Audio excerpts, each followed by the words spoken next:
Fala galera, mais uma vez Clóvis Gregório, idealizador do projeto Maçonaria Tupiniquim, e hoje nós estamos aqui em nosso terceiro Tupinicast, aquele podcast em vídeo com pouca ou nenhuma edição. E hoje nós vamos falar sobre produções maçônicas.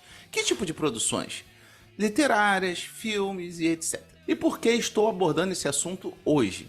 Bem, essa semana recebi algumas mensagens em alguns grupos de maçonaria referentes a um filme chamado 12 Órfãos Poderosos, né? Em português, em inglês é Mighty Orphans, que é só apenas Órfãos Poderosos, com um tipo de comentário de filme maçônico, a pura maçonaria, shrines purinho e etc. Bem, eu fiquei curioso e fui dar uma olhadinha na sinopse do filme. O filme trata-se de a história de um professor inspirando um time de futebol americano de um orfanato. Primeiro, para participar de um campeonato colegial no Texas, podendo disputar uma vaga no campeonato estadual. Isso tudo no início do século XX, num período de grande depressão econômica nos Estados Unidos da América. Eu me interessei primeiramente porque eu tenho uma queda por filmes que tratam desses times ou pessoas que é o chamado underdog, né? Aquele time pequeno, com uma possibilidade ínfima de vencer, mas que através da coragem, disso e daquilo outro, chega nas finais, pode perder ou pode ganhar, perdendo... dá uma lição de moral, ganhando, como se tivesse ultrapassado uma barreira e etc. Por isso que eu torço pelo Botafogo, inclusive. Bem, cheguei a assinar um canal de streaming essa semana apenas para ver o filme, já que ele não estava disponível no que eu tinha. E fui dar um confere no conteúdo maçônico desta obra. Bem, um filme muito bacana, realmente, eu gostei bastante, bem produzido, com grandes nomes como Robert Durval, Luke Wilson, Martin Sheen. E realmente um filme muito bom, muito bacana mesmo, bem do estilo que eu gosto.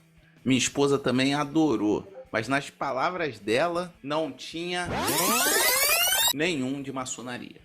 Então, por que o povo estava falando sobre um filme maçônico? O que tinha de maçonaria na real neste filme? Bem, o nome do lar, né, do orfanato, era Fort Worth Masonic Home, que era um orfanato maçônico, ou seja, um orfanato patrocinado pela maçonaria que tinha em torno de 150 alunos na época.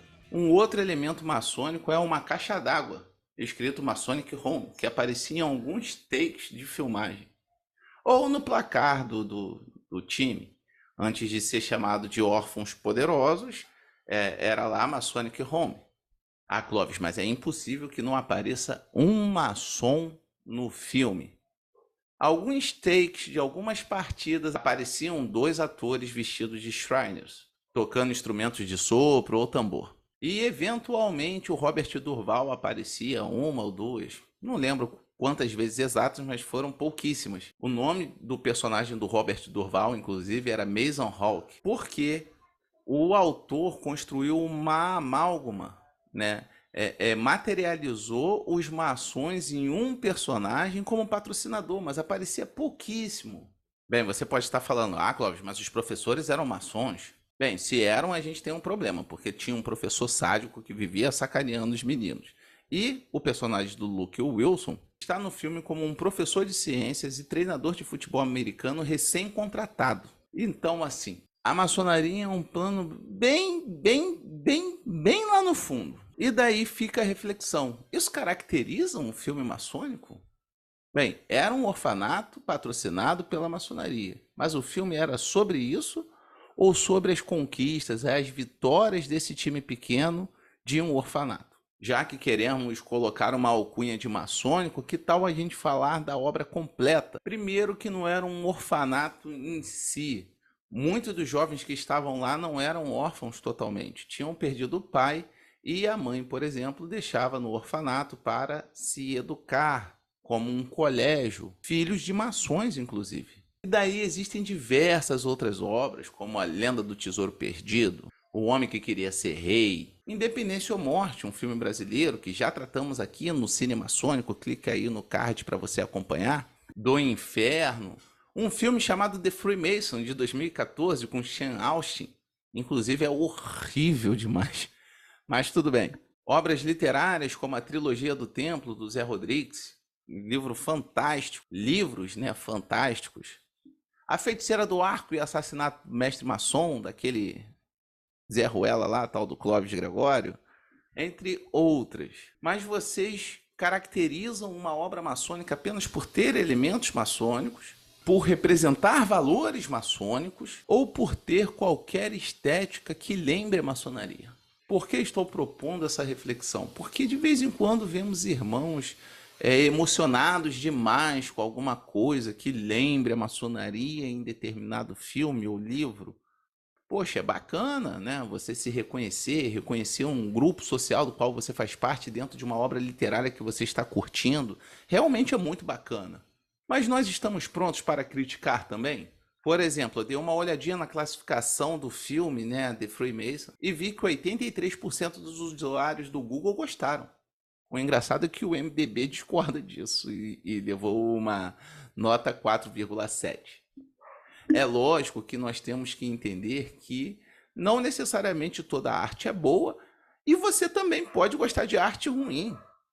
Eu adoro filme de ação, por exemplo, que não necessariamente são bons. Na verdade, muitos deles são péssimos, com roteiros batidos, e mesmo assim, eu e a minha esposa sempre escolhemos algum para assistir durante a janta. Mas o que parece é que qualquer filme, qualquer obra, né, até desenhos animados que aborda, aparece alguém de avental, até mesmo para se fazer chacota, os maçons vão ao delírio.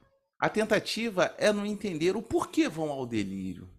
É apenas o prazer de se reconhecer na telinha ou numa obra literária e etc. Muitos, inclusive, nem assistem a obra completa e ficam compartilhando pequenos trechinhos de vídeos ou imagens no WhatsApp.